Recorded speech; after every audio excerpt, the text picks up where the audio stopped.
সুপ্রিয় চাকরিপ্রত্যাশী ২৪তম বিশেষ বাতিল পরীক্ষার যে প্রশ্নগুলো এসেছিল, এগুলোও কিন্তু অনেক গুরুত্বপূর্ণ। তাই আমরা পড়ে নেব। ভানুসিংহ কার ছদ্মনাম? রবীন্দ্রনাথ ঠাকুরের ছদ্মনাম ভানুসিংহ।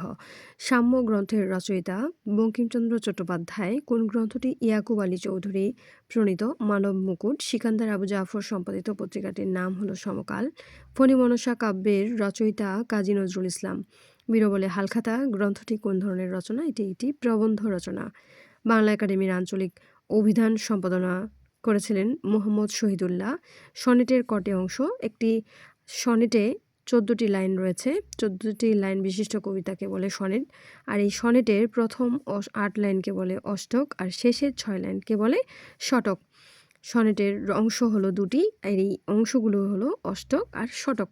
১৪ লাইন বিশিষ্ট কবিতার প্রথম ৮ লাইন হচ্ছে অষ্টক, আর শেষের ৬ লাইন হলো শতক।